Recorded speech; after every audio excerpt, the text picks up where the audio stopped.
Yeah, good afternoon, everybody, and welcome to our talk today on a world in transition. And maybe we try to switch off these main lights for energy saving, and then, yes, that's much better. I hope you can see me. It's all right? Okay. I have a lot of information for you today. You might have heard about climate change and something is going on, and you had all these funny forest fires in British Columbia. No? By the way, we had huge forest fires in Germany also. So something is changing, something is in transition. And I will have three parts in my presentation. The first part, I brief you what's going on in climate change. The news is a bit dramatic, how it can be otherwise, but I have to inform you so you know what's going on. The second part will be about alternatives. I introduce you to our renewable energy projects in India. And in the third part, I talk what can we do from our side, how we can change, how we can respond to the situation, and do we have some magic in our hands? And that will be very interesting, because I will bring in spirituality and how spirituality can help us to deal with such outside factors like climate change. Will be a lot of information. Then we have some 5 minutes for some questions, and then we'll do a meditation together. And when you go out, you will get some tolis and some blessing card, and you will find much more information also on our web pages. Okay, is that all right? All right, we start straight away with the tough part, and this is our problem. We're polluting the environment since 150 years, 200 years. We are creating power, we are having power stations 365 days a year, 24 hours. I was traveling by car from Calgary to Jaspers and Banff National Park through the Rockies. Very beautiful, a lot of nature. But then I slowly traveled down the Rockies and I came to Revelstoke, which was still nice. And then I came to Kamloops, and then it started changing. It got dry, the trees disappeared, and there was a lot of industry. I was looking a bit like that, a lot of industry there. So this is our problem. Since 150 years, we're polluting the atmosphere, and we're changing the composition of the air. And we always thought there is no effect. But climate change is happening, and we all can feel the change because of these gases. And this is the main problem. The temperature is changing. And you see, this is a very modest temperature change. Since 1960, we have a temperature change of 1.2 centigrades. Average world temperature changed 1.2 centigrades. Now people may say, this is not a lot.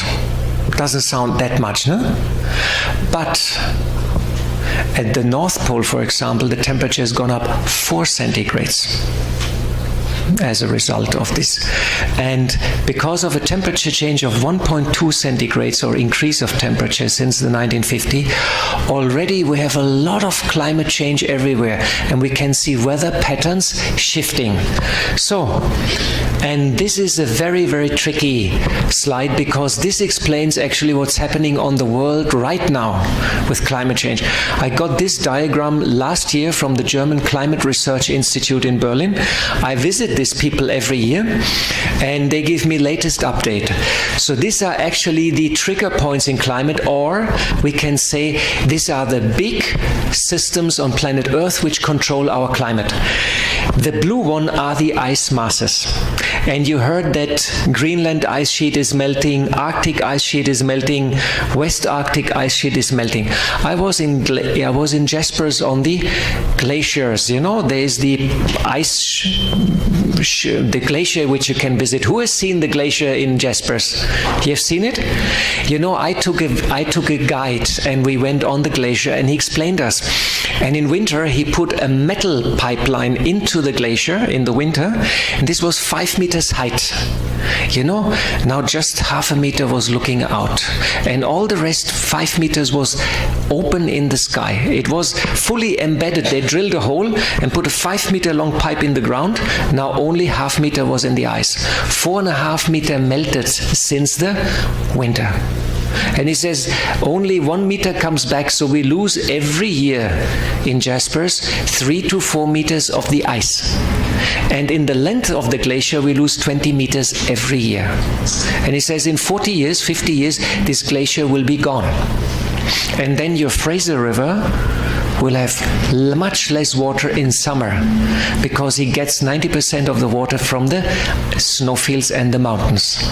So this is only one part of the change of climate, because ice is melting not only on the Arctic and the West Arctic, on Greenland, but also all the glaciers in Canada, in Norway, in Sweden, in the Alps, everywhere in Peru, in India, in the Himalayas, everywhere the glaciers are melting. Just to give you an idea what happens if the Greenland ice sheet melts, the seawater level will rise 12 meters. You know what that will mean for Vancouver? The water will be just outside the road. 12 meters seawater level rise. Only if Greenland ice sheet melts. Arctic ice sheet will, if this melts, will cause 60 meters seawater level rise. Then we all have to evacuate to hinterland. Now science is telling us this will take, 10 years ago they say this will take 1,000 years. At least. 5 years ago they say it's happening faster, it will be 500 years. Last year they said, oh, it's happening much faster than we were calculating, and we can't really predict what will happen and when it will exactly happen, because it's exponential. Because things are happening faster than anticipated. This is the news from the ice.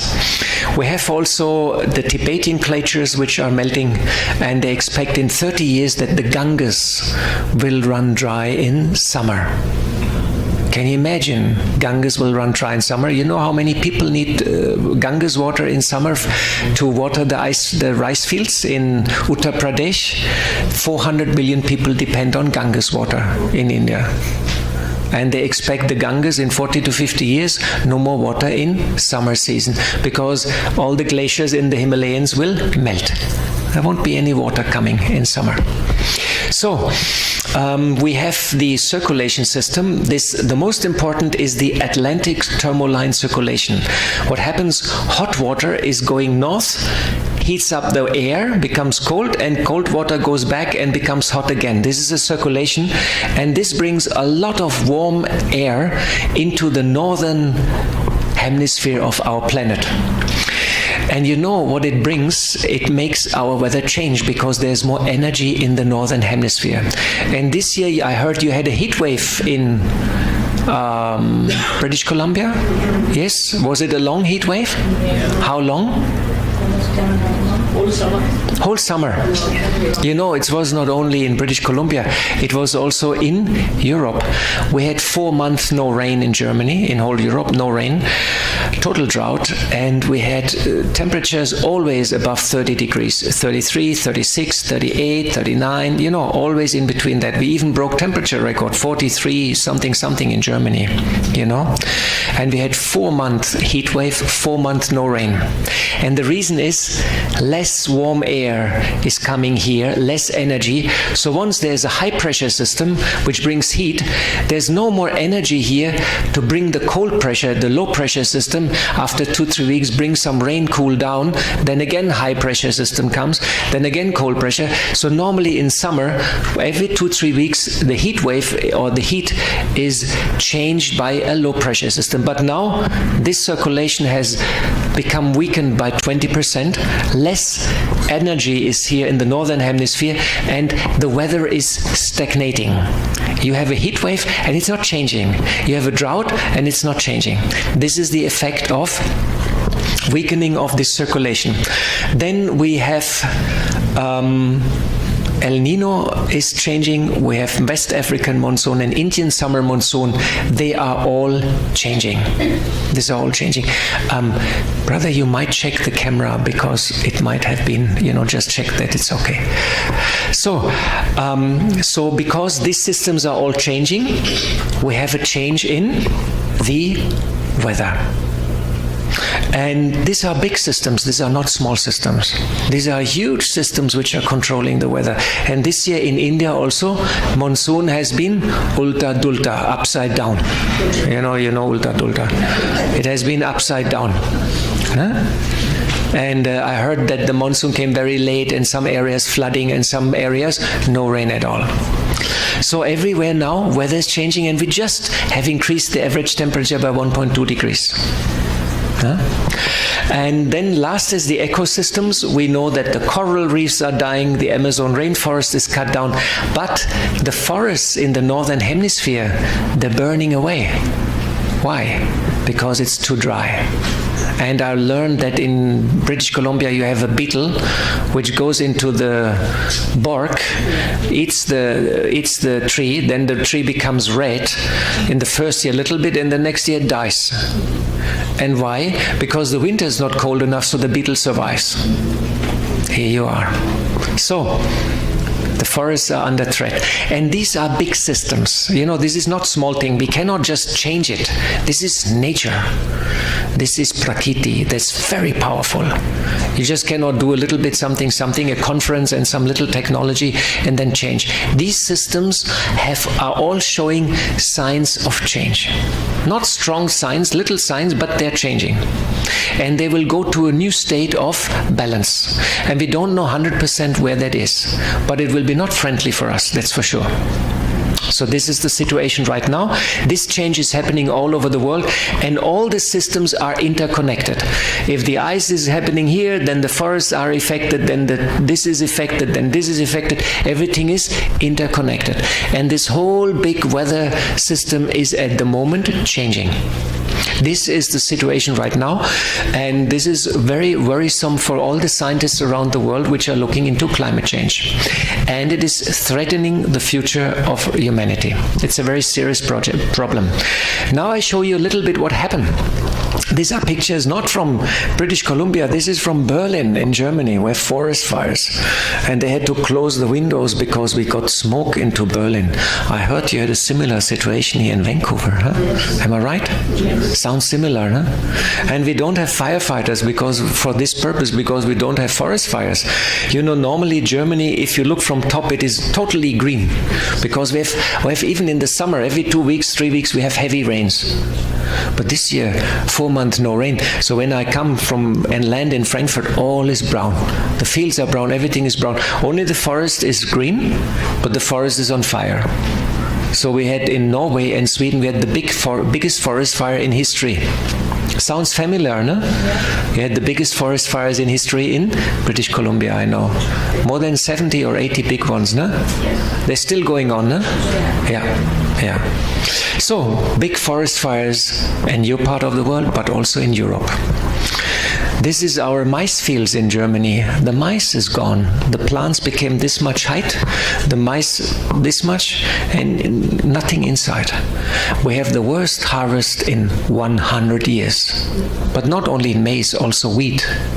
The worst harvest in 100 years, and we have no fodder, no grass for the cows. So now they give to the cows the fodder which is actually for the winter. And at the moment you cannot buy any hay in Europe, because it's Germany, France, Poland, Belgium, Norway, Sweden, everywhere there's no hay because there's no grass. Only if you do artificial watering, everything is okay. There they have good results. And of course, the grapes for the wine are very good because they're very sweet. But that's the only plus point. So, this is the situation on the harvest front, very bad. This is the biggest river in Germany, called the River Rhine. Normally we have barges and ships and everything here, you know. You see? It's empty. So they had to stop shipping and all this, and they had to shut down some power stations because of the problem with the water cooling. So we have also electric shortage. So these are some of the effects of the climate change in Germany, which are quite visible. Yes. So, and then here, another effect which is very, very interesting. This is Florida here, you see? This is Florida. Here's the Key West. Here's Miami. And you know, the very interesting part is, this is a simulation when the seawater level rises 20 meters. So you see half Florida is underwater. So these are some of the things which are happening already. In Florida already, in Key West and in Miami, already some neighborhoods, they're raising the pavement and the streets because the seawater comes in because of sea level rise. That is already going on. 3 millimeter per year right now, but the numbers are accelerating, you know. So these are some of the effects which is climate change is causing. It's happening right now, and this year it became visible for everybody who was just reading the newspaper and listening to the news in the evening. He could see climate change has arrived. It's happening, it's affecting all of us, and it will affect us in the future even more. And these are not really good news for us.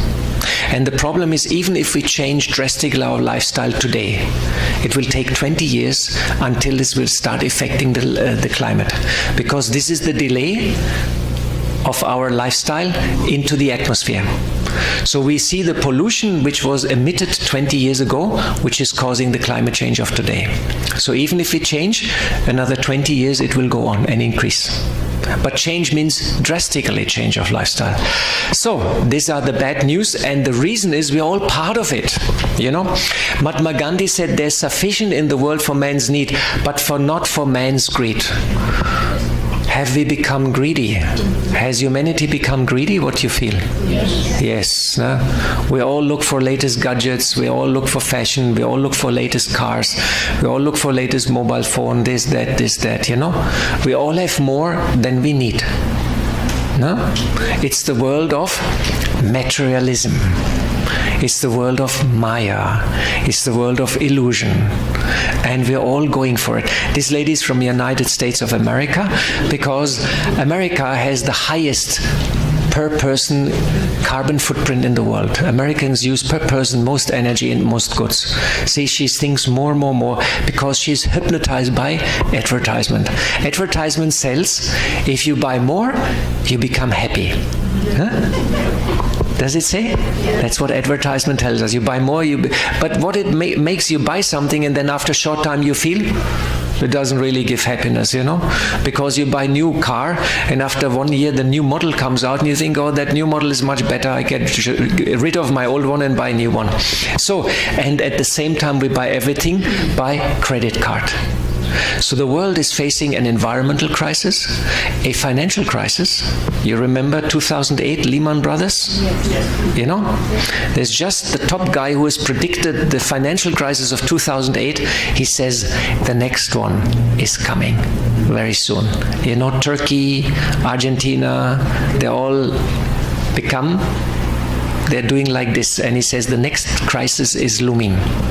So we have financial crisis, we have an environmental crisis, we have a crisis of ethics and values, and it's all global and it all comes together. You know, in other words, this is called a crisis of civilization. And it's not that we had the first time a crisis like this. You know, when the Roman Empire collapsed 2,000 years ago, it was a crisis of the Roman Empire. Or the Greek Empire collapsed. You know, all these big empires, they collapsed. But this time, for the first time, it's global, because the world is interconnected. We all became one global family. That's what's happening right now. And we face financial crisis, environmental crisis, climate crisis. It all comes together. We have a crisis of civilization. Very, very interesting. Now let us see. There is, of course, an alternative. So I've given you all the bad news in the beginning, and I see a lot of serious faces, and now we should forget all the serious faces and come to happiness and good news and good faces and smile, because now I will only tell you good news, okay?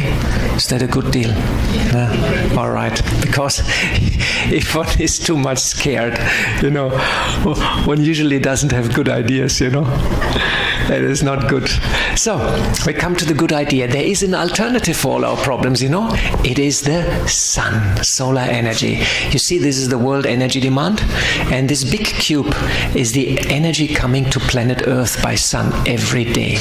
So what happened is we receive 1,000 times more energy from the sun than we need. every day. 1,000 times more energy from the sun we actually need. So the sun is very, very powerful and is actually able to provide enough energy for all of us. And you know, the biggest and most efficient energy converter in the world is nature. Nature creates biomass. The trees, the plants, that sunlight which is converted into biomass. Is the most efficient energy solar system in the world is nature. But science is telling us, don't use the coal, don't use the oil, don't use the gas, and don't use the uranium which is still in the ground. These big cubes are the total stocks of coal, gas, oil which are in the ground. Science is telling us, leave this in the ground. Stop mining, stop burning it, using it, because if you do so, you burn the planet. That's what we're doing right now. Because we're using all this, we're emitting these gases into the atmosphere, we have the greenhouse effect. So science tells us, don't use this anymore, leave it in the ground. Use the big cube. This is the yearly solar radiation, 1,000 times more than what we need. Should we switch to clean technology? Should Canada switch? You know, there's big discussion going on because Canada has a lot of oil sands in the north of Alberta. Yeah, but you know, the oil sand, you know, is very horrible, you know, and Alberta wants to use it and they want to build a pipeline. So a lot of discussion is going on, what should Canada do, you know? Anyhow, there won't be much, if we don't change now, in a couple of years it doesn't matter any longer. You know, we are at a crossroad. We have to switch to these technologies and we have to make use of solar. And I can assure you there's enough solar technology, wind technology, biomass technology available to very easily power Canada and transform it to clean technology. In Brazil, for example, 80% of the petrol is produced by sugarcane. It's called ethanol. You know, and you have the West here between Calgary and Toronto. You can plant anything and create bioalcohol, bioethanol is not a problem. You have enough land in Canada. You could do it. It's a question of change. The technology is there. So this is the alternative, it's there.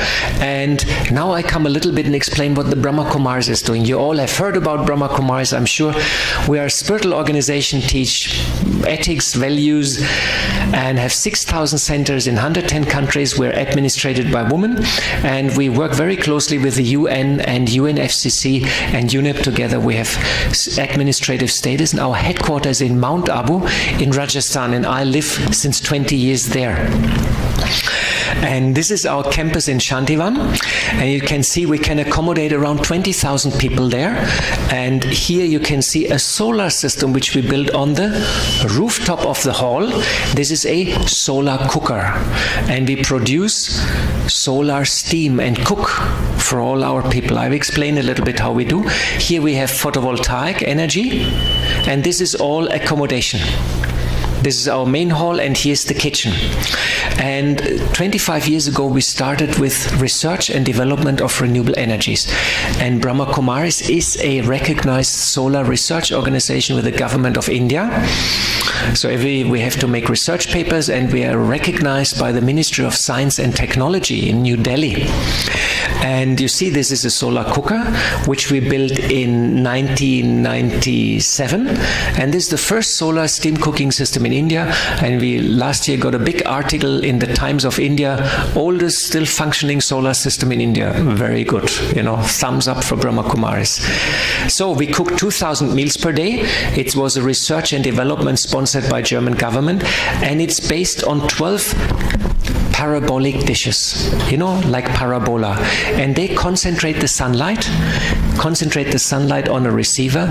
In the receiver is water, and the water starts boiling, and we have steam and send the steam to the kitchen, and we cook all the nice Indian dishes, lentil, dal, soup, vegetables. Here you can see another one which we built in 99 in Abu Road. This is made of 84 dishes. And you can see we increased the dish size. And here we have a 16 square meter dish. This is working, and we cook 35,000 meals every day by the power of sun. This is called clean technology, and we use it since 20 years. And you see a little bit details. The sunlight is reflected by these dishes to the receiver. Inside the receiver is water, and then here the water becomes steam, shoots up. Here we have steam, and the steam goes into our kitchen. And the dish is moving from the morning to the evening. And the focus, the sun is always concentrated in this receiver. And you see all the work, design was done by our own team. The welding, the fabrication was all our own idea. And this is our kitchen, and the solar steam comes here, and we inject it into the cooking vessels, and we cook dal, rice, lentils, vegetables, and soup. No parotla and no chapatis, because temperature is 140 centigrades. Then that's it. So we have steam. No? And we cook for all these people in Mount Abu by the power of sun. So you can imagine what is possible if you want to do it. The energy is there, and we do it since 20 years without any problem. So clean technology is there. And you see, this is another project. This is a project in Om Shanti Retreat Center in New Delhi. You might know that New Delhi is one of the cities with the highest air pollution. You know that? You know what the doctors say? If you live in Delhi, your life expectancy will be short by 5 years. Can you imagine? Because of bronchitis. 50% of the people in Delhi have chronic bronchitis. And I'm many times in Delhi. I stay in our Siri Fort Center in South Extension, and I have to go to Government Complex, to Lodi Road and CGO Complex, and I'm always happy 2-3 days in Delhi, and when I come back to Mount Abu, I always feel I have smoked cigarettes, you know, it's like very sour throat. That's the air pollution. So don't plan to go back to India. Anybody planning to go back to India here? Stay in Canada, is a good place. Ekdam theek hai, you know, good air, fresh air, because of air pollution. So, near Delhi, we have a retreat center in Gurgaon, in Manesa. And we have here photovoltaic system for producing solar power, and we have here solar dishes for steam cooking system. And you know, Modi government is very keen. In India is the Ministry of Renewable Energy, MNRE, and they promote solar energy and give subsidy and funds. And I hope here in British Columbia the government is also promoting solar. Anybody has a solar system here? Okay. My neighbor, they're building a new house. Your neighbor has that doesn't count. Your neighbor doesn't count. Otherwise I would have given you a gold medal now, but neighbor doesn't count. I also have a neighbor in Germany, and he's also planning something maybe in future. I'm planning for my next house. That also doesn't count. Anyhow, it's a good idea. Okay, you're the only one, you know, that's pretty tough. Normally there are always 1 or 2 people who are having a solar system. See, you're behind in this, in British Columbia. Oh, yes? British Columbia government discourages. Oh, but you have a social, so it's a left government, no? That's why. They should. Huh? Because they want to promote their hydropower. So Hydro? They don't want competition.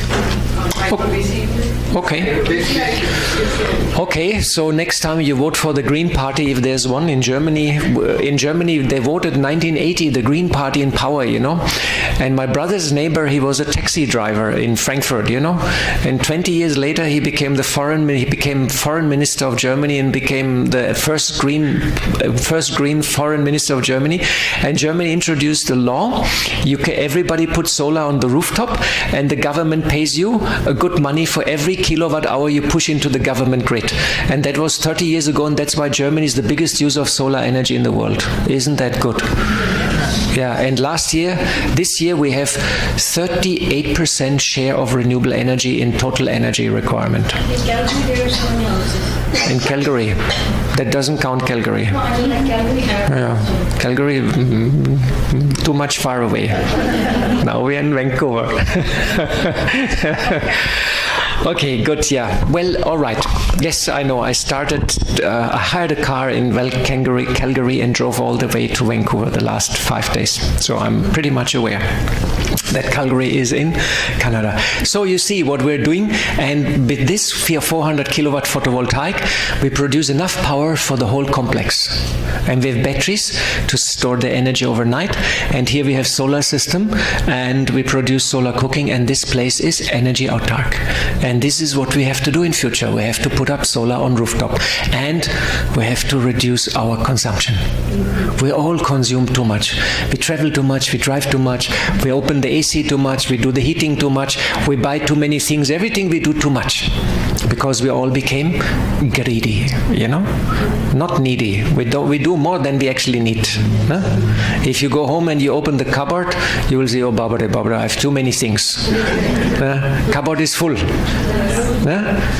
But fashion is very attractive. So what to do?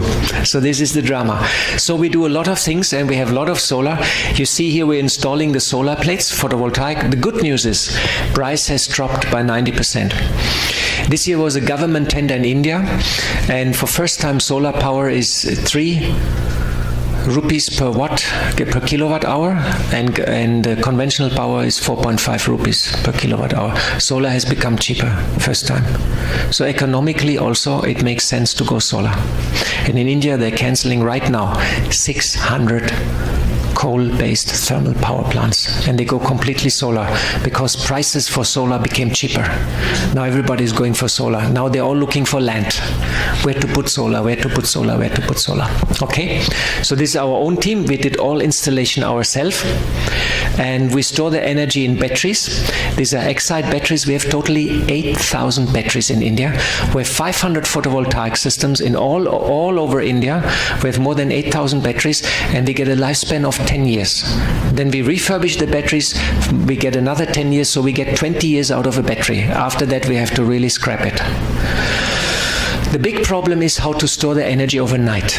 This is so far the biggest technological hurdle in transition to clean technology. How to store the energy overnight. You have wind generator. He produces wind when the wind blows. How to store the energy. You have solar power. Gives energy in the day. How to power in the night. You need storage. So the whole world is looking for energy storage. If you have water, you can pump it up in the lake and in the nighttime release it. Yes, that's hydropower storage that can be used. So you have to work on storage, and that's where Brahma Kumaris is also working. I want to show you a special project that's called India One, and that's our research project we started 8 years ago. It's a 1 megawatt solar thermal power plant with storage. Total budget was 15 million Canadian dollar. We got $10 million from the German government. We got 3 million from the Indian government, and 2 million came from Brahma Kumaris. And it is a research project, and Indian ministry gave money, German ministry gave money, and there's a webpage you will find more information. And for this purpose we had to build a big dish. This is a 60 square meter parabolic dish. Sunlight is concentrated into the receiver. The receiver is made out of 3 tons, 3,000 kilogram of cast iron. And we heat up the cast iron to 500 centigrades. Then we have a pipe, a coil around this cast iron block, and we pump water through the coil and we get steam out because the iron block is 500 centigrades hot. And the whole thing is heavily insulated so the heat stays overnight. So whenever we want, we pump water even in the night and we get steam out. And with the steam, we are powering a turbine. I explained to you very simple, but it's quite complicated. We worked 8 years on the project. We did many, many tests. I have 10,000 emails. When I started the project, I had full hair, total bushy. Ekdam beautiful. No? Then every month, another problem, some hair is gone, So now project is running. Everything is okay. So, And you see, this is our workshop. We had to build everything ourselves, our own workshops, fabrication, design. We had to do 2,500 foundations, 10,000 tons of steel fabrication, cutting, welding, plasma cutting, sandblasting, painting, everything we did ourselves, including design. And you see, it's pretty complicated, 600 parts, everything is bent and curved. And this is how it looks now. And you see now what happened is we have a dish. The dish is reflecting the sunlight to the receiver. The receiver is becoming hot. Okay? And we pump water through the receiver and steam comes out. Steam goes here, more steam, more steam, more steam, and then the steam goes to the turbine house. And these dishes are following from morning to evening the sun. And each dish has 5 motors, has a little computer, is Wi-Fi controlled with the control room connected, and accurately by computer and sensors follows the sun. So the focus is 100% there. Sister, your head is in the... Yes, you got it. So just a bit there. So this is how it works. And you see, it's quite a big field. And this is the turbine, and all the steam comes here into the turbine. This is a 1 megawatt turbine, Siemens turbine. And the cost of this turbine itself is 1.5 million Canadian dollars. And this is the smallest turbine in the world. This is called a baby turbine. It weighs 10 tons, just that you know. It's a baby turbine. Small, they call it a baby turbine. Isn't that sweet? Huh? So, and here's the generator. It produces 11,000 volt electricity and goes directly into our campus. So, and this is the total project now. Yeah, you can see this is a massive project. You can see it in Google, you can see it from outer space, you know. These are 770 dishes. This is the turbine house. And all the steam which we produce here is going into turbine house. In turbine house we have also control room with big monitors. Our engineers are sitting, it's blinking, making noises, and you know, and you click with the computer, you open valve here, you put the pump here. So we control and run the whole plant also from here. It's all computer controlled. Each dish is reporting to the control room, and you can see what's the status. In 2017 March we started the plant, and it was the first test runs had been successful, and we were operating for almost 7-8 months. Now it's rainy season. At the moment the plant is shut down because when it's cloudy it's not working. So we're waiting that rainy season is over, and then we will go operational again. This plant is producing 1 megawatt of electricity, enough for a town of 1,000, 2,000, 3,000 houses. That's quite substantial energy. And this energy goes to our campus, to the campus of the Brahma Kumaris. And we use it there. And because we have the cast iron, we can store the heat overnight, and whenever we want, we first discharge this row, then we discharge this row, and in the morning, we discharge, we pump the water through the last receivers and take the heat out from there. Then the sun comes again, heats up the beginning, and we run 24 hours continuously. We are able to operate. This is why we got money, because we have solved the problem of storage. We can store the energy overnight and can run continuously. This is what everybody tries to achieve. So this is a power plant for base load. Very, very important. That's why we got money, and that's why everybody is interested in this project.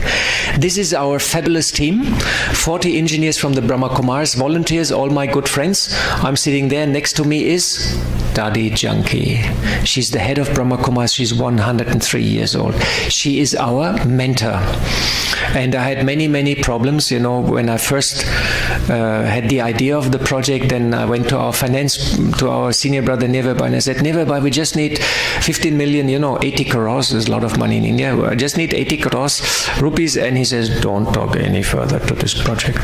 Then I went to Rameshbai, who's the financial boss of the institution. I said, Rameshbai, we need only 80 crores. Then we build big power station. He said, I have no money. Whatever you do, you have to raise it completely yourself. Such much encouraged, I went to Dadi Janki, and Dadi was looking at me, and she says, Dadi likes the idea and Dadi will help. This was 10 years ago, you know. Wise woman from India. Isn't that nice? Huh? These are all our engineers. Here is, here is Dadi Janki, Dadi Gulzar also. And this is our team, 40 engineers. We're all volunteers without pay, have worked 10 years on the project. And special thanks to Dadi. She's 103 years old, and she was just 2 weeks ago in the German retreat center in Moringen. And she called me and she said, Golo, when you come back to India, you put a solar system in our new center in Pune, Jagat Amba Bhavan. She had put a solar system there. I said, Hanji Dadi, I will do. So 103 years, still fit, still having in mind the solar system should come on Jagat Amba Bhavan. She's head of Brahma Kumaris. She's a marvelous lady.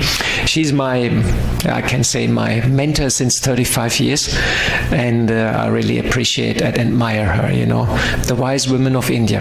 If women would rule the world, we would have less problems. Do you agree? Hands up. Who's agreeing? Come on, man, you also should put the hand up, no? Okay. Yes, we would have less wars, less problems, you know, then no Donald Trump, you know, things like that. Wouldn't that be nice? No? Yeah, women are very sweet, you know, and that's the nice in Brahma Kumaris, we're administrated by women, which makes it very sweet and lovely. It makes it also very unique, actually, you know, that we're administrated by women. All right. We do a lot of training and education. So you see, we train the local ladies, we train the workers, we qualify them in welding, in safety, make them professionals, you know, because we had to establish German precision. Not Indian precision, German precision. You know, when I came first to India, that was 1985, it drove me always nuts, you know, because, you know, in Germany, 1 + 1 is 2. And in India, 1 + 1? 11. Maybe it is 11. Maybe it is 11. So, you know, when I said something to an Indian engineer or to one of the brothers and they said, ha ha ha, I said, does it mean yes or no? They said, ha ha ha. So, you know, to find out what that really means, you know. Do you know what it means? Ha? Even for you Indians, it's difficult. Ha. Yes or no, it means. Okay, I have some yes or no in my microphone also. So we do a lot of so it drove me almost nuts, you know, and it took me actually 6 to 8 years to understand India. And now I'm fully Indianized, you know. When I come back to Germany and my friends, they tell me, Golo, we have to do this, and then this and this and this. I say, yeah. I said, yeah, we'll see. I'm fully Indianized. Very good. So, mostly. And so we do a lot of training, we qualify the workers, we look after them, they got safety shoes, helmet and all the gear, and this makes us also very unique. You don't find that often in India, proper working equipment for the workers. And we look after them, we make insurance for them, and we really try to see them. Don't drink, don't smoke, use the money for family and for house at home. You know, we really try to make better people out of them. And we had, in our peak days, more than 300 workers employed. 300 workers. You can imagine, big operation. So, this is another photo. You see here's the turbine house, here all the dishes. And here's the Mount Abu. On top I live in Gyan Sarovar, and here's our Shantivan campus. So, you see there is good technology available. Do you agree? Yes. There's good technology. And now we come to the third part of the talk. You know, third part. We've seen first part, climate change is there. Very bad. It's happening right now. It's a threat to humanity. It's a threat to us, and it's a threat to nature. You know, it's awful what we're doing. We're not changing, you know. It's very interesting. We know clean technology is there. We're not using it. You know, we are using it in Brahma Kumaris. We are the biggest institutional user in India. We're a research center. We put a lot of resources, ideas, money, brain power behind it, and we're doing a lot. But why the whole world is not using it? Huh? Canada, America, Donald Trump, they have all the resources. Climate change problem was identified the first time, scientifically verified, 1965. 1975, the president that time and the Congress, the Democrats and the Senate in America, they said we have to do something, we have to abolish carbon emission, we have to abolish coal and oil, and we have to switch to renewable energies. Was fully understood by everybody. There were top meetings, yes, there were top meetings at the White House and everybody agreed. And then you know what happened? Then the coal and gas industry, they thought, oh my God, this will destroy our business model. And then they started interfering and lobbying and creating doubts. And we lost 50 years action. 50 years we lost. And that's why we are now where we are now, in a very dramatic situation. In India, they say it's Kali Yuga, which means for those who are not Indians, it's the bad time of the cycle of times. But still, it's a bad news, We should have been smarter, no? In India, now Modi government gives you grant. Why don't they do it everywhere? That's a good question. Why? We're not changing. I come to the why we're not changing. So, the big question is how to change lifestyle and create a better world. How? Why? The big world is why we're not changing. Well, now, whatever I tell to you is psychology. It starts all with me. It starts on the inside. You see, the world is in a very difficult situation, you agree? Because actions is bad. We have bad actions, bad technology, bad lifestyle, actions and the reactions, it's not good. Why? Because vision and ideas are not good. We follow the wrong lifestyle. We follow the wrong technology. We follow the wrong idols. We follow wrong ideas. Why? Because consciousness is corrupted. On the inside, ethics and values have been eroded. We have lost inner purity, inner strength, inner focus. And we're just following pleasure line. More. And that's because the inside has lost its shine, its purity, its strength. Actions, visions, ideas have been corrupted. Actions and reactions. In Christianity we call it sin. And in India we call it karma. It's bad karma. We've created bad karma, a lot of bad karma. And that has corrupted the soul. And that's why the world is in trouble. So it starts with the inside, and science have done a lot of research because they asked, how can we change our lifestyle? And there was a lot of research going on because they heard that meditation is a very powerful tool to change. So they started analyzing the brain functions. And they found two main players in our brain. One is the consciousness, which is active in the outer cortex of the brain, and one is the subconsciousness, which is here on the inside. And the subconscious is actually the hard disk, where you record everything what happens to you. You record it. Everything what happens in your life, you record it. You believe that? Whoever you met since you were a baby, you have recorded it. We just cannot access it, but the picture, the emotion, everything is there. That's the subconscious. So I'm talking to you consciously now, and your outer cortex is in high action because Golo gives you all this news on climate change and technology. You think, oh my God, so many things are going on. And you're in high action modus here, and at the same time, your subconscious is recording all sorts of impressions and pictures. No? So now science did a lot, and usually the ratio and the intellect is connected to the consciousness, to the outer part. Now science found out who is the director of our decision-making process. Who you think is in charge of the decisions we are doing? Who thinks it's the consciousness, means the intellect and the ratio?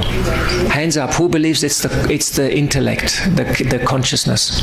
1 hand, 2 hand, 3 and 4 and 5 hand. Okay, 1/3. Who believes it's the subconscious, the impressions and the memories? Okay, is another 1/3, and 1/3 doesn't pull the hand up at all. When I was this is very smart. When I was in school and my teacher was asking a question, how much is 1 + 1? Is it 5 or is it 7? I did opt for neither option, I didn't put my hand up. It's very smart. You can't do anything wrong. Huh? Very good. Very good. The information is now a bit stunning for you. 97% of all of our decisions are coming from the subconsciousness. Can you imagine? The memories of the past are controlling the decisions of the now. Isn't that interesting? I give you now some examples, you understand. 97%, it's the program we have written in the past, the memories of the childhood, as we were a baby. We know many of us believe in reincarnation, no? The memories even before that, which are stored in our subconscious, they are controlling the decision-making process now. I give you an example. You see me for the first time, many of you? Yeah, okay. So when you saw me first time, what you do is you analyze my face. And within a tenth of a second, you take 40 parameters, you know, the chin, the nose, the eyes, the shape of my face, a lot of hairs or a little less hairs, the ears, this, that, and you make 40 parameters and you go into your file, pictures, all pictures you have ever seen in your life, and in a tenth of a second it goes brrrr, clack, and you look as the match for my face, the best match.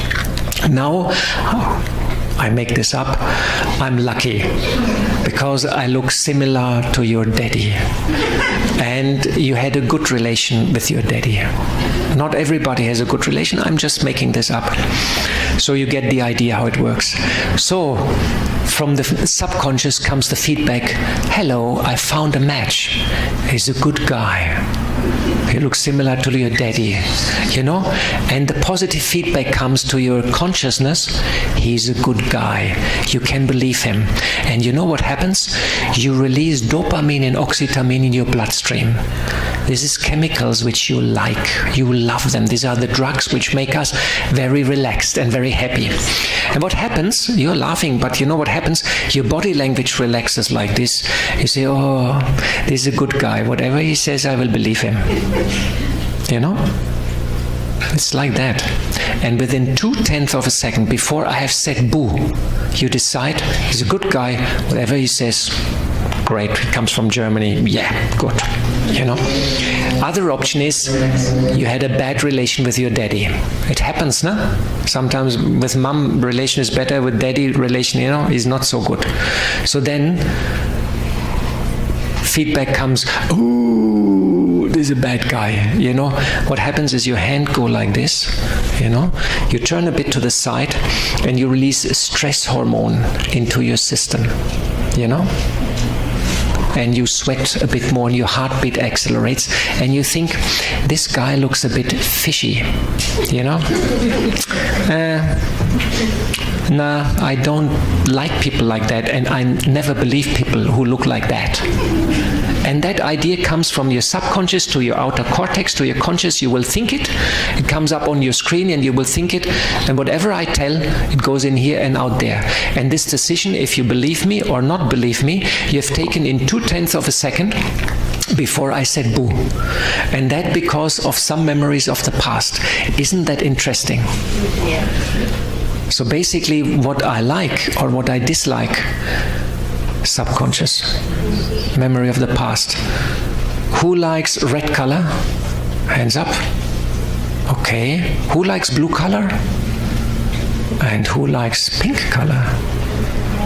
I can tell you it's all subconscious. It was experience of your childhood with your mom. I tell you another interesting story, you know. Who likes to go to the dentist? Hands up.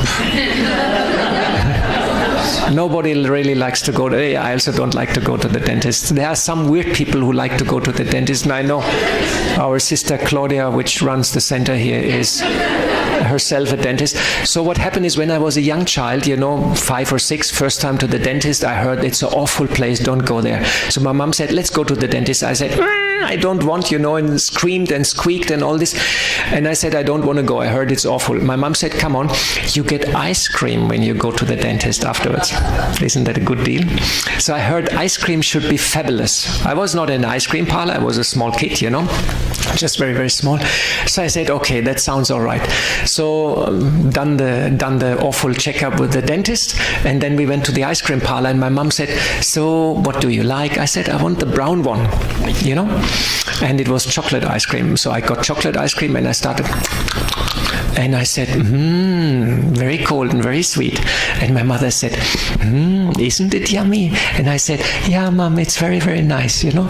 And then something happened in psychology, we call it mother-child bonding. It's very powerful, you know, because you look to Mom and smile. My mom looks to me. We both release incredible amounts of dopamine and oxytocin in our bloodstream. It's a memory in our subconscious, and between that was the chocolate ice cream, you know. And I call it my ice cream program. It's called Program Ice Cream. I started this program, you know, it's called a neuronal pathway. It's a powerful memory which I connected with my mom, with the ice cream together, and with a lot of dopamine and oxytocin which are released into my bloodstream. It's a very, very powerful memory. And you know, the bad news is when I'm in Germany, I live in Frankfurt, opposite is a very yummy Italian ice cream parlor. So what happened is, I come out of the center in Frankfurt and I don't think on anything. I don't want anything. I'm happy. I just walk, you know, and suddenly by accident I look there and I see this ice cream parlor, and just for a second, and you know, cling, I remember my mama. And I release dopamine and oxytocin into my bloodstream. My hand goes automatically in my pocket. I look for small change, and I always have some small change for ice cream in my pocket. I made this a habit. And my steps automatically go to the ice cream parlor. And I think, Mama, today I will take chocolate ice cream, you know. And that's my program, chocolate ice cream. Now, I know chocolate ice cream is not good for my teeth. You know, there's a lot of sugar. You know, sugar is not good. You know that? Sugar is not good. Too much ice cream is not good. You know? You agree? I know that, you know. And it costs a lot of money. You know, when I was small child, it was 10 pennies in Germany in ice cream, a cone. Now it's €1.50. Can you imagine? 15 times more costly. It goes into money if you become an ice cream lover, you know, like me.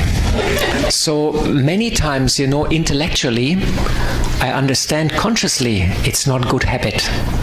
I understand that. But you know, when I walk out of the center and I see that ice cream parlor, I'm done. I go in automat ice cream program. I see Mama, I smile, and I execute that particular program. And nothing in the world will stop me.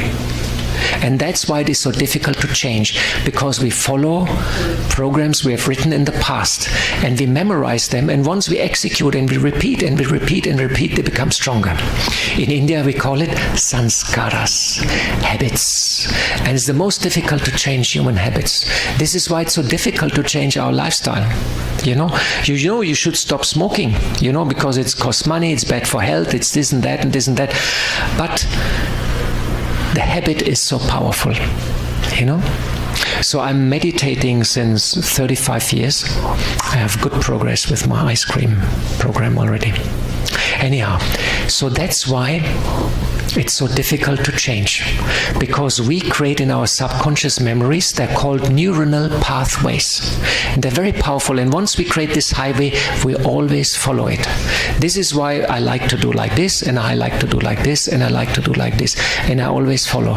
And the problem is, once you create this neuronal pathway in your brain, you always will follow it, and consciously you cannot change it. I can tell myself, stop this ice cream.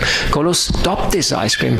But when I walk by, you know, I see my mama, I smile, I release dopamine, I go and I have my chocolate ice cream.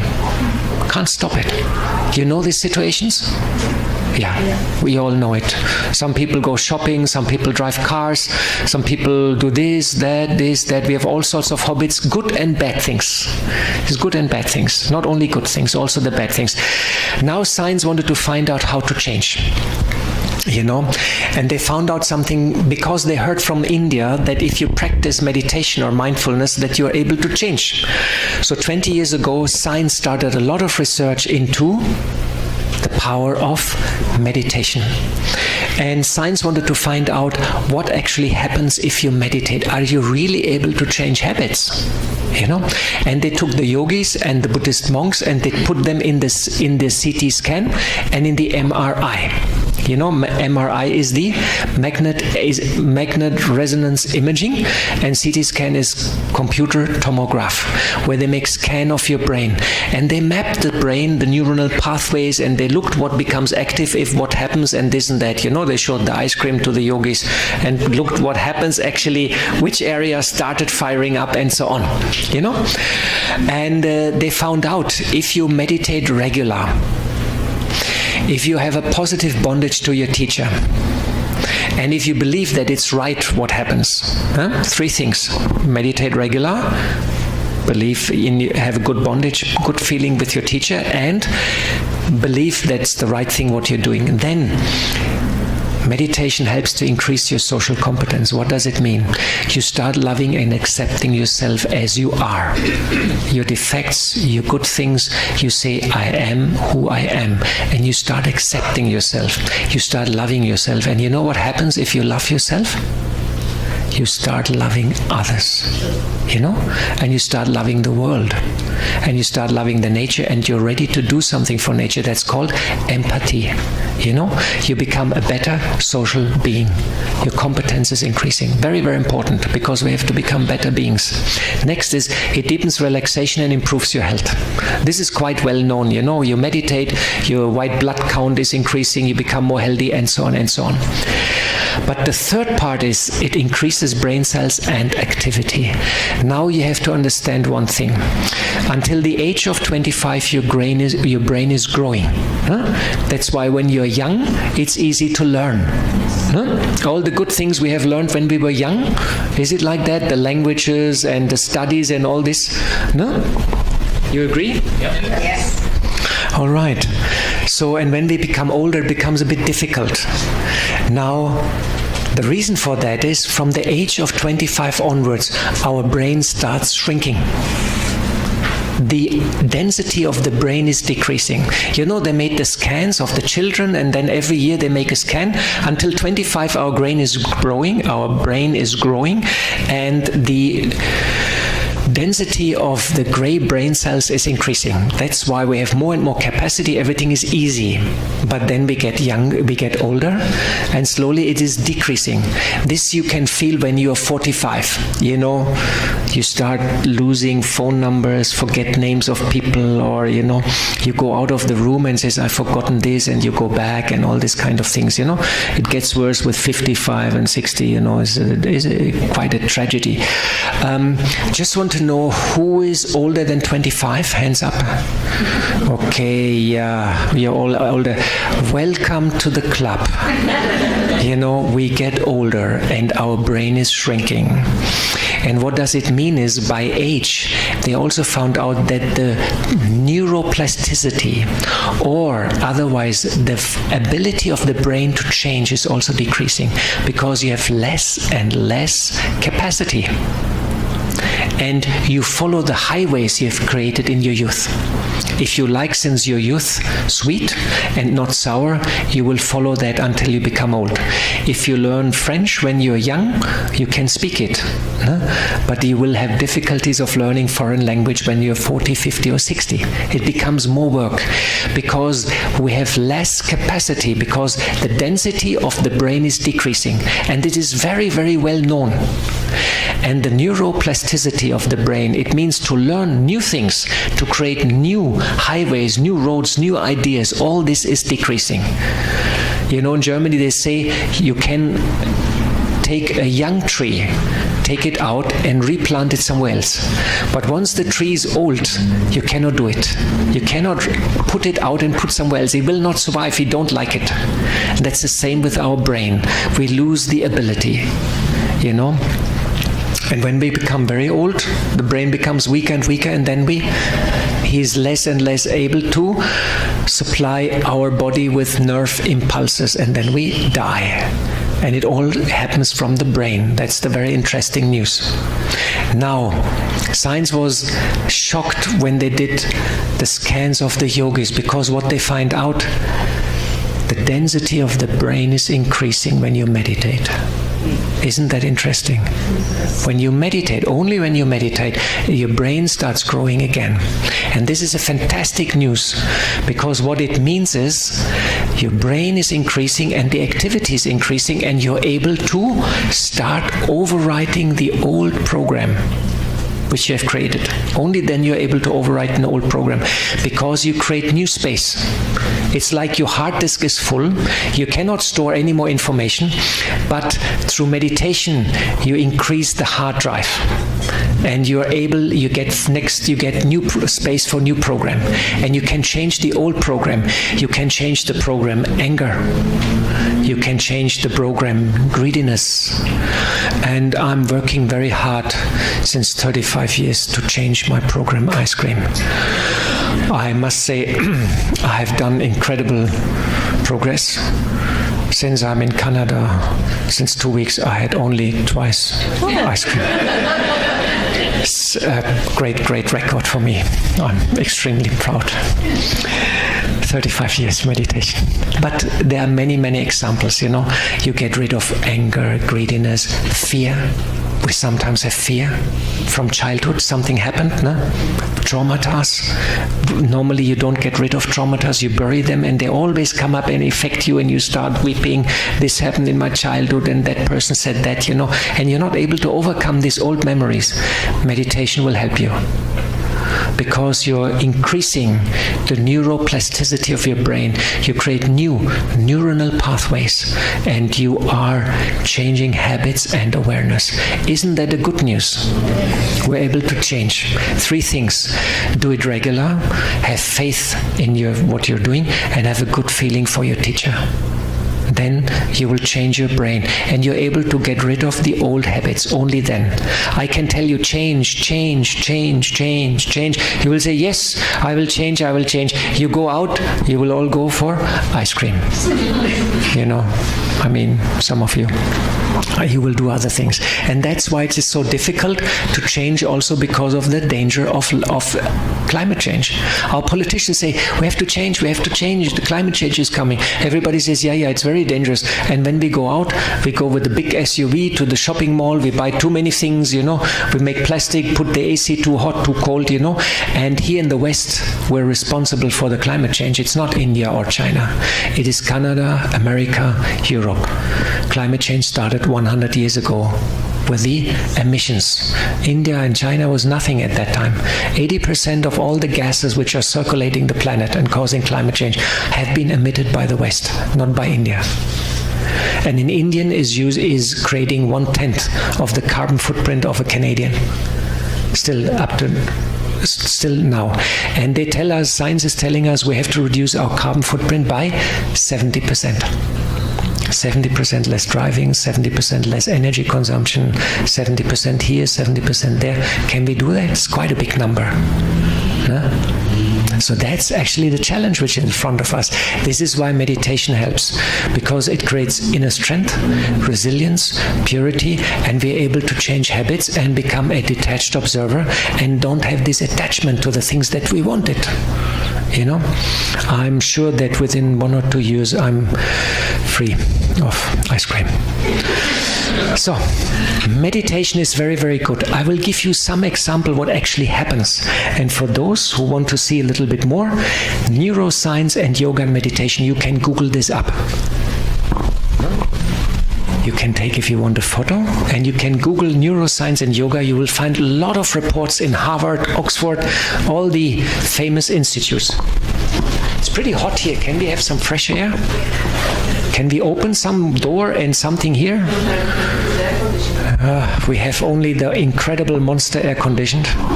Maybe we run it for a couple of minutes. We have only 2 chances: suffocation or dying by too much noise and cold.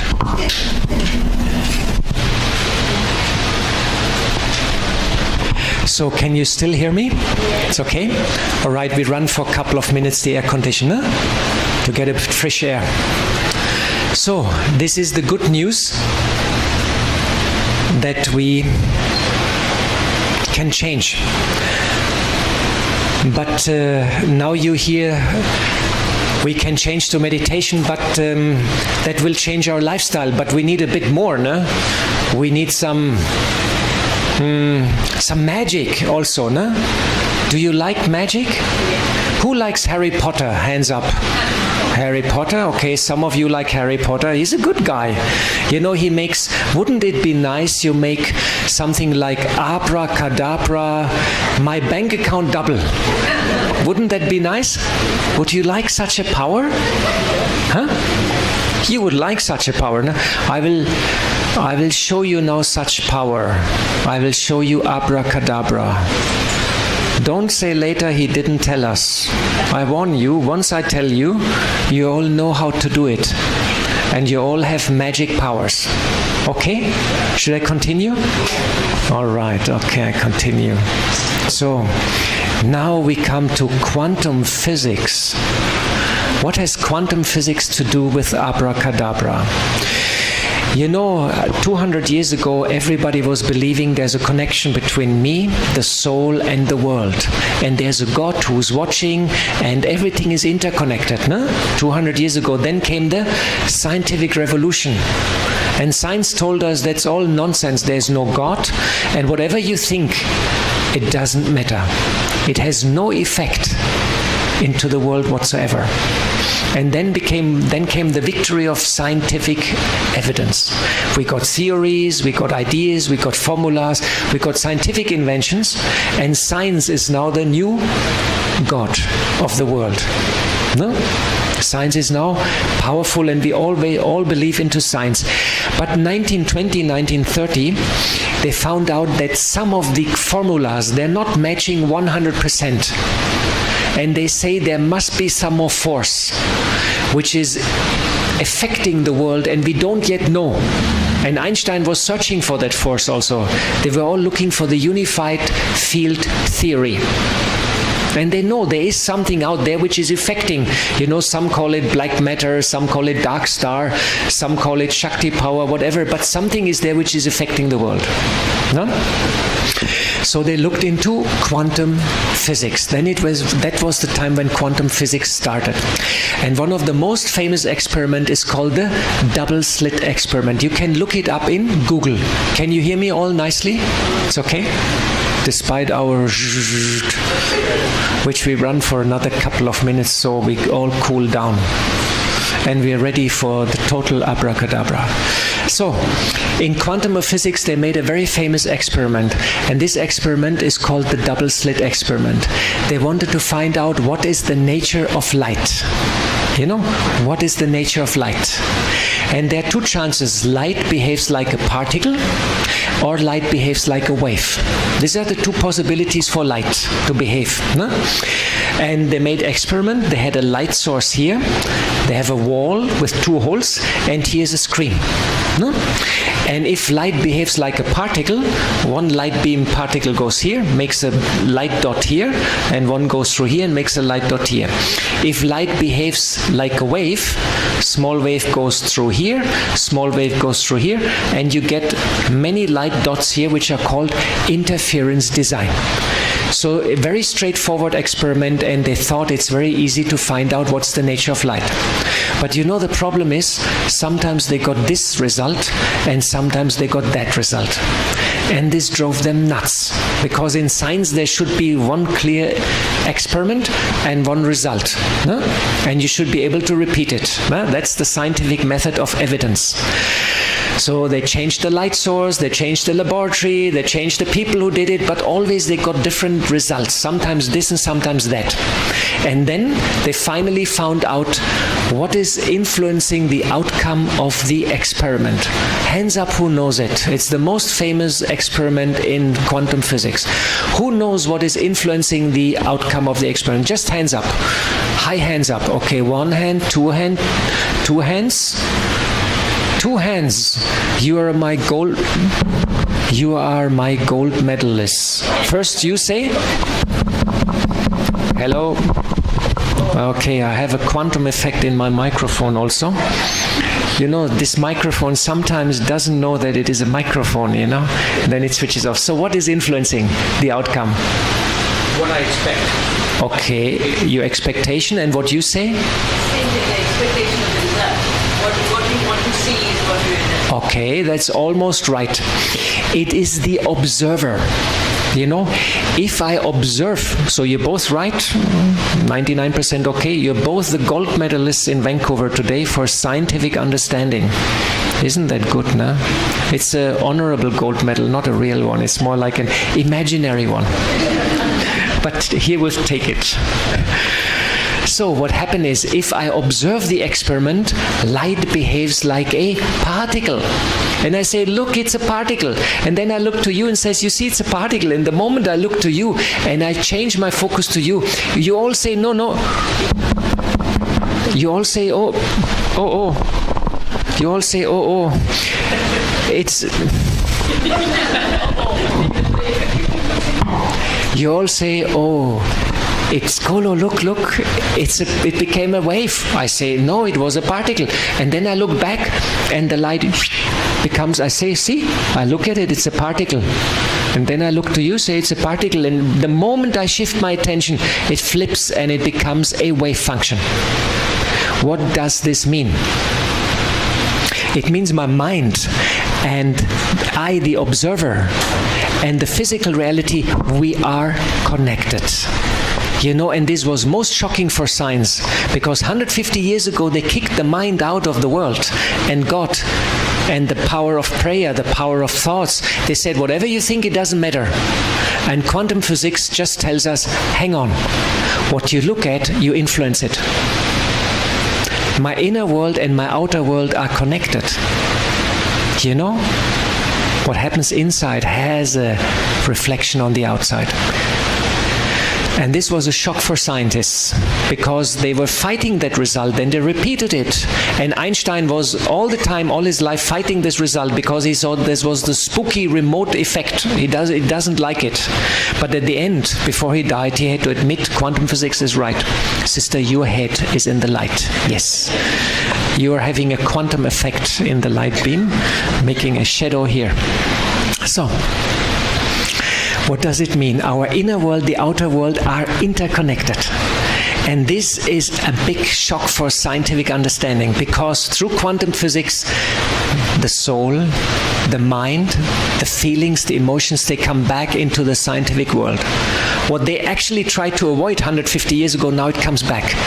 And since then, science has done hundreds of experiments, and they prove, and they found out there is a very powerful connection between my thoughts, my feelings, where I look, how I look, and what happens out there. My inner world and my outer world are interconnected. There are some scientists, they say, the world exists because I look at it. Isn't that interesting? The world exists because I look at it and I observe it. And if we all would close our eyes and we stop looking at the world, it will stop existing. Isn't that interesting? But we never do that. You know, our mind is always rattling. Huh? Try for more than 10 seconds to stop any thought. Very difficult. Average person, 7 seconds can stop thinking. So, quantum physics tells us I am connected to the physical reality. So, I want to show some experiments with you. There's what does it actually mean and how it works. There's a very famous scientist. I think now we can stop the air condition again, huh? We're all fresh enough, we're refreshed. And I will do fatafat. I will finish now. Another 10-15 minutes. Yes, some buttons.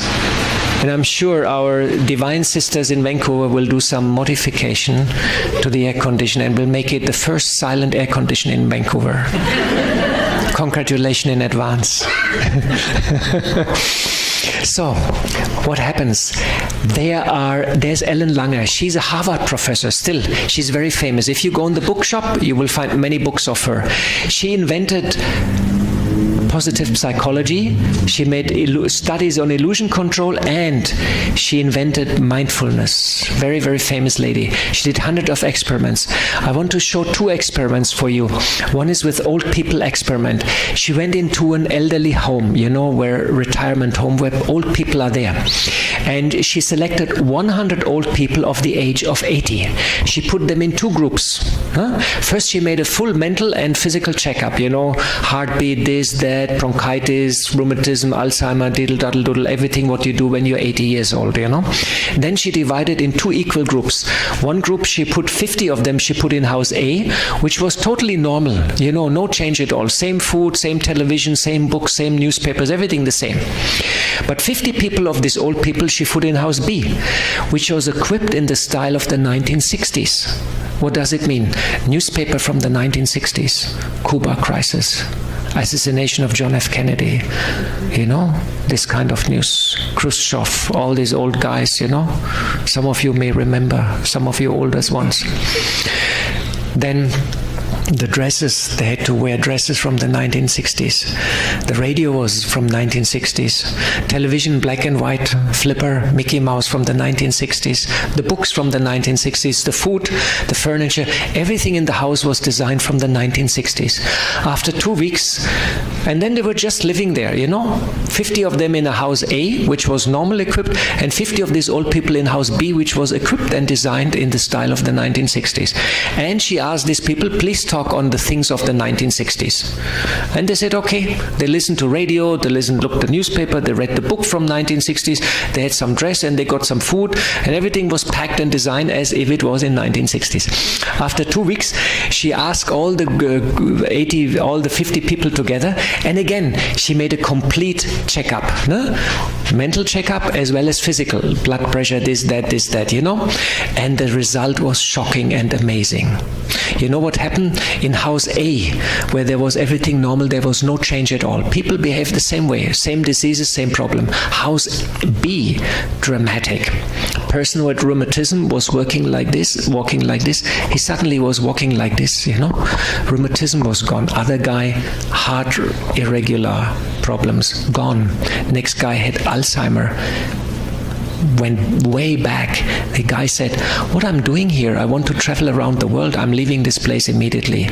People who were sick and old, who had chronic diseases, they disappeared, these diseases. Can you imagine? They became suddenly healthy, and all the health parameters of these 50 people who lived in the house which was designed in the 1960s, they improved, not a little bit, dramatically. What does it mean? It means your mind has an incredible effect on your body and how you actually feel. It actually, when you think you live in the 1960s, these people were all 25. So on a subconscious, they connected to their condition when they were 25, when they were totally fit. You remember when you were 25? Oh my God, when I was 25, incredible. So if I think all the time I'm 25, after 2 weeks, my health will improve. But in this experiment, and this is repeatable, and the result is drastic. It's not a little bit, it's drastic. People who have rheumatism, who walk like this, suddenly they are straight, they have no more pain.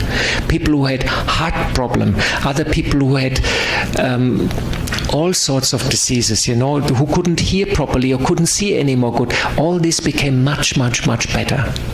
So this is one of her experiments, and this has been repeated. She's very famous.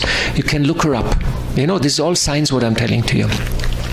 She made another experiment with crossword puzzle.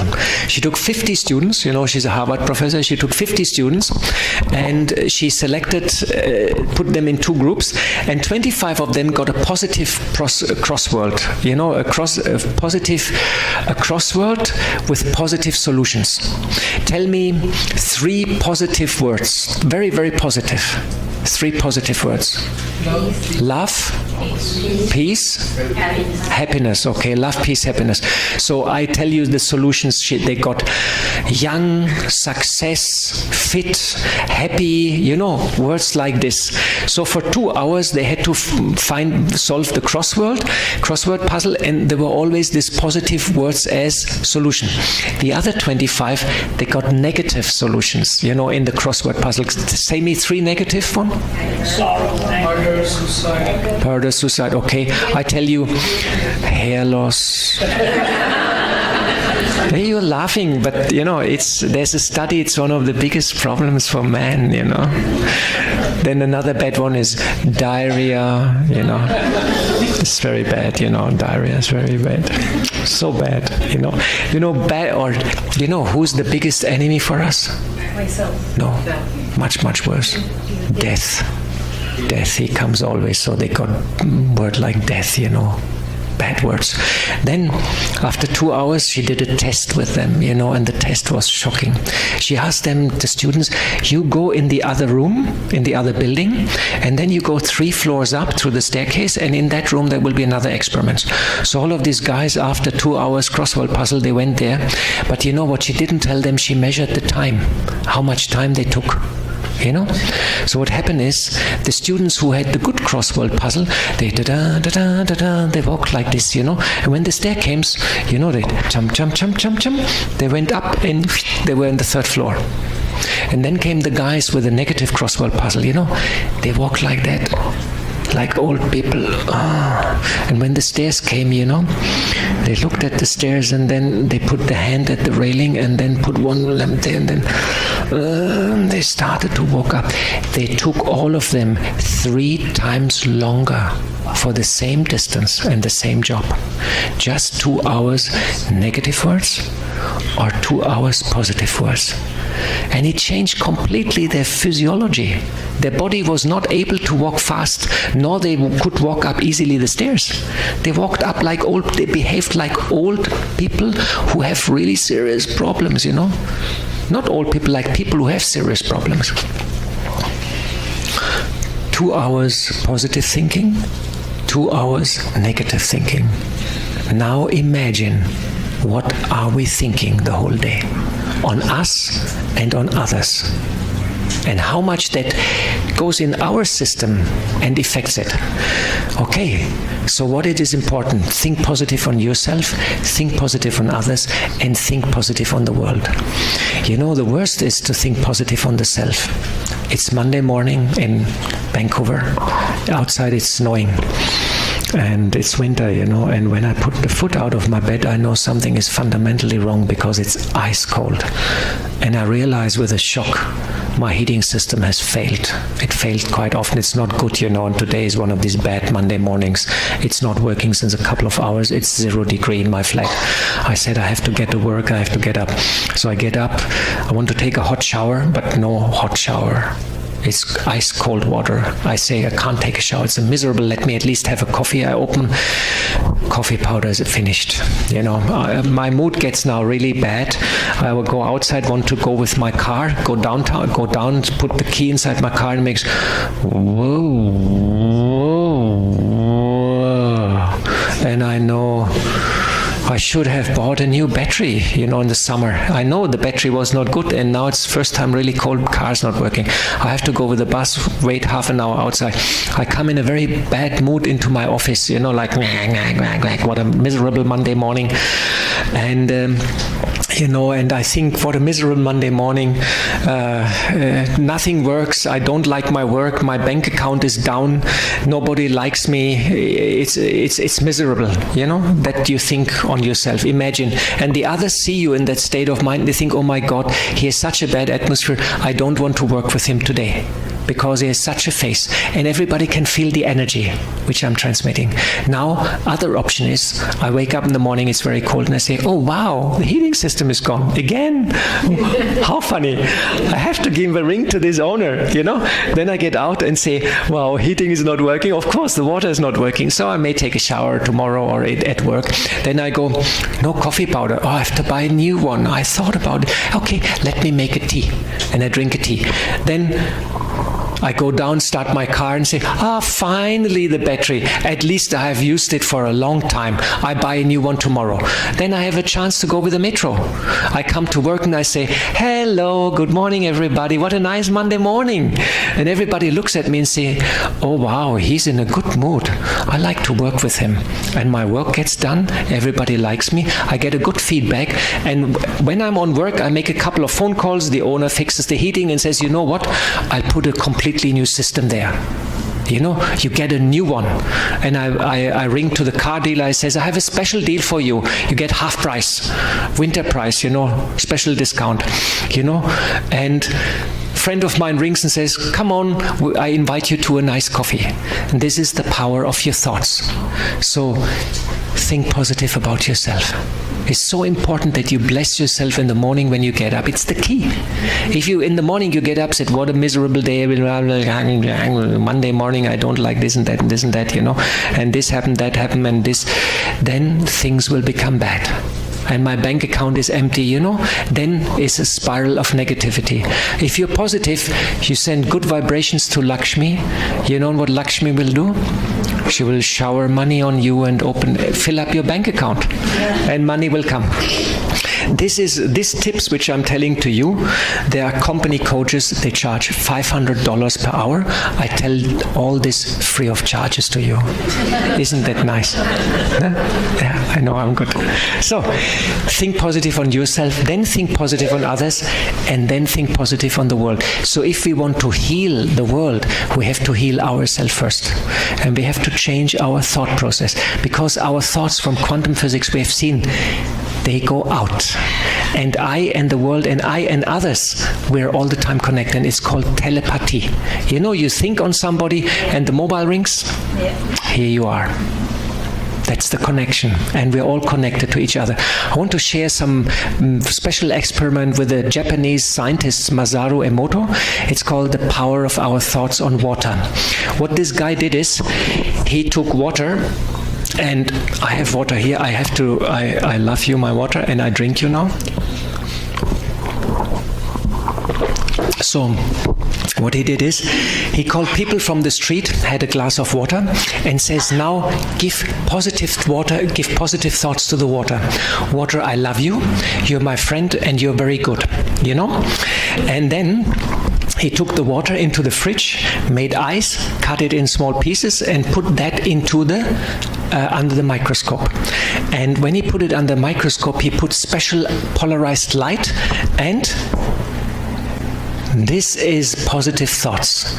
Water, I love you, you're very good, you're my friend. Okay, after 5 minutes. And then he took the same water and he says, the same people, and he took another same glass and he says, now you have negative thoughts. 5 minutes. Water, I hate you. I can't see you. Get away. Okay? Bad thoughts. I hate you. And then the water looks like that. It can't build any more structure. And this is water which comes out of the tap, which is dead. And this is water also from the spring, you know? Spring water from a holy mountain. Ganga water, Hydropower. Very good. So, and this is 5 minutes good thoughts, 5 minutes bad thoughts. And this works also if the glass is in the next room or the next building. You know?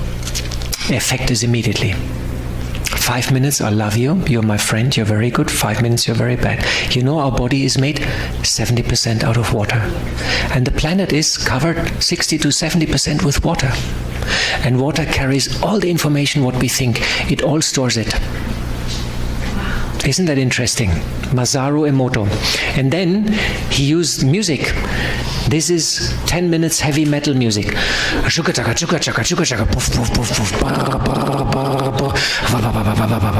You know, sometimes there's a car passing by, the windows are closed and you hear bum, bum, bum, bum, bum, bum, bum, and the guy inside bum, bum, bum, bum, bum, bum.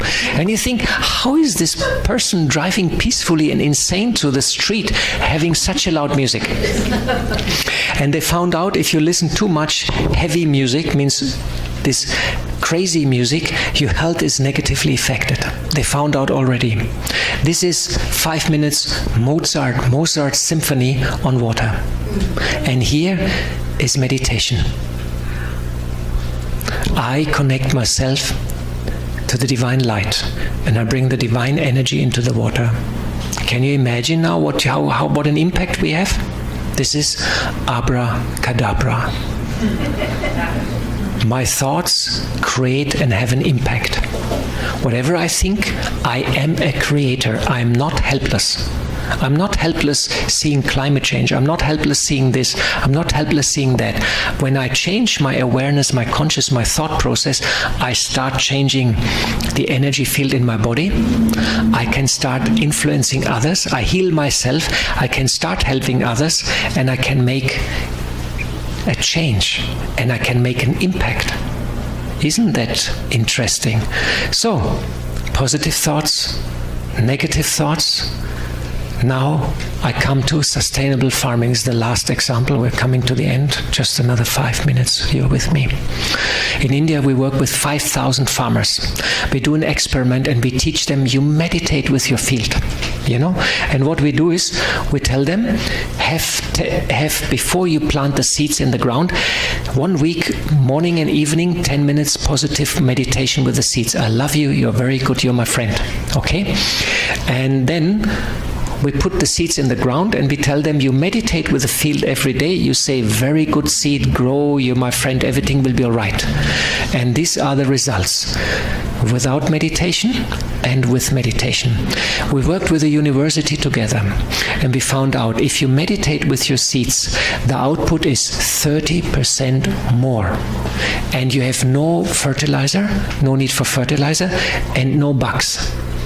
Now I have a question. Who has a garden or plants at home? Are you talking sometimes to your plants? Yes. Here you are. You know why? Because we feel they are reacting. You know, because we feel it. And it's true.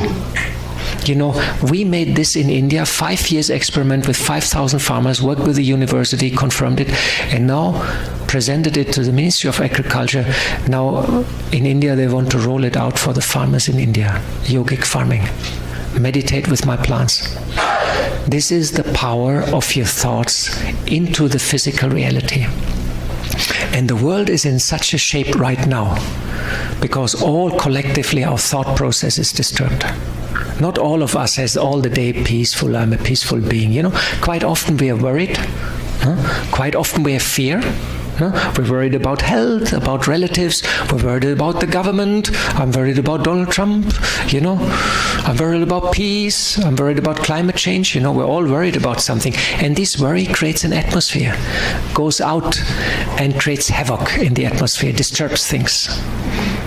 And the situation of a world and the situation in our mind is interconnected. And if I realize that, I understand that, and I realize the mechanism, I can say, stop. I want to become peaceful. I want to go into my original nature. I want to purify myself.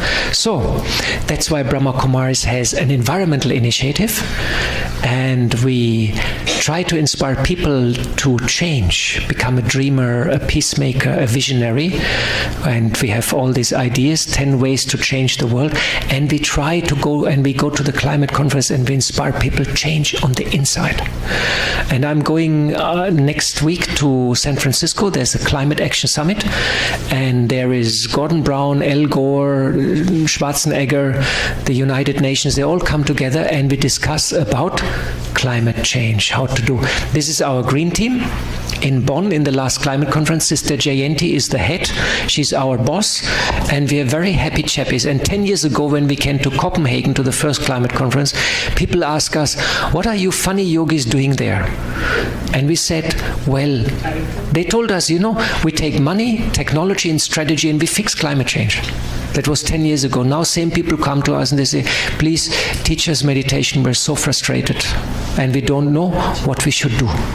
So, and we were in Bonn at the climate conference. Is the German Minister of Environment, and she's introducing the campaign to save the earth, and She's using India One and promoting India One. And when I came back from India for the climate conference at the airport, advertisement India One, I said, why is it there? Then I went to the railway station, India One. I opened the newspaper, big advertisement India One.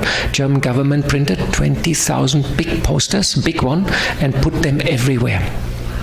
And they use power. India One, our project in India, as an example. We got very, very beautiful public relation.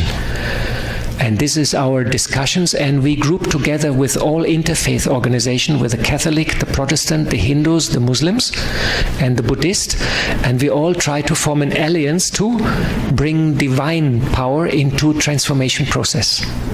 Because with technology, money, strategy, our politicians, we're pretty late. No? And there's a big alliance right now because 80% of the world population are connected to faith group. No? Very, very important. So, and we advocate a green lifestyle, rethink, reuse, reduce, and recycle. Save energy, save water, reduce waste. Can we do something like that? Yes. Can you do that? Yeah. Reduce? Yes. When you drive next time, share car. When you have air condition instead of 18, make it 20. When you do heating instead of 26, make it 24. You know, if you buy things, avoid plastic. Buy without plastic. Look, you can do a lot. You can do a lot. And of course, we promote vegetarian diet. You're mostly all vegetarian. 30% of greenhouse gases is because of meat production. 30% of greenhouse gases is because of meat production. If all become vegetarian, climate change would stop. Because you need 10 times more land, 10 times more water, 10 times more energy to produce the same amount of food when you do meat production. 10 times more. And we don't have the space nor the time. So vegetarian is very, very good for climate. So meditation and a change of thoughts are the key to transform the world. No? So what we have to do, we have to visualize paradise. You know, in India, it's called Satyuga. Satyuga, Swarg. Huh? When deities were on earth. And the Greek, they called it Golden Age. The Golden Age. Satyuga. Christians call it paradise. Can you go one back, please? Huh? One picture. That's you want to take photo? Oh, I'm honored. Good. So, we should visualize paradise, harmony, beauty, peace, perfection, purity, bliss, divine, prosperity, contentment, righteous, highest and holy place, close to God, timeless. You know, we're all running after the time. Time is ruling very bad. Do you like these ideas? Yes. This is what we have to visualize in our mind, you know, and quantum physics, we change the field, the energy field, the quantum field, and from the quantum field we change reality, and things will start changing. This is how we are masters, and we are change makers. So we become yogis. Yoga means connection to the divine, and we realize we are beings of light, Atma. I'm a pure being of light. Once I realize that, I receive power from the divine. And then I start transformation. And when I start to change, and we all start to change, we all together start changing the world. We become change makers. Instead of reacting to situations, we become active. And we wake up. In India, that's called opening the third eye. You become abracadabra. Magic. You have powers. You know, we're all powerful. We're not powerless. We all have very, very powerful creative powers with us. We've just forgotten it. We're not using it. We're just being a bit worried of our small life and the small things. But we should wake up and see the whole picture of what's going on in the world. We're right now in a big transformation process. And the world is asking for our help. Because matter is a reflection of our mental state. What I feel what's going on inside in my inner world and the outer world, we are interconnected. So, towards a better world, yoga and a change of consciousness, peace, and sustainable technology is always there, and unity in values. To bring a better world, yoga and change of consciousness, peace, unity, values, and sustainable technology. We don't need new technology, we have enough. We don't need cutting edge stuff and this and that and new mobile phones and all this. We have very basic good technology which we can use. Farming, everything is known what to do, what we have to do. Even transportation, all solutions are there. You know? Best is going by sailing boat. Very nice. You know, in old days, took a bit time, but very good. And nowadays what they invent, they have the big ships and they release a sail 400 meters in the sky and they save already 30% of petrol, the latest ships. So, towards a better world, yoga, change of conscious, peace, sustainable, and unity in values. I come to the end of this presentation and I have given you 3 main parts. One is about climate change. The world is changing. It's serious. And every year will become worse now. And what we experience now is the beginning. Number 2, I told you about good technology, what we're doing in India. Good technology is there. Since long time, good technology is there. And in the 3rd part, I informed you about the power of our mind. We are connected and we are change makers and we can be very creative. First we heal ourselves. I become a peaceful being of light and energy. Then I start healing others. I smile. You know, I heal others and then I start healing the world. And I have a powerful impact. So, I thank you very much for your attention. I know I have bombarded you with information and I took you for a long time, maybe longer than you were expecting.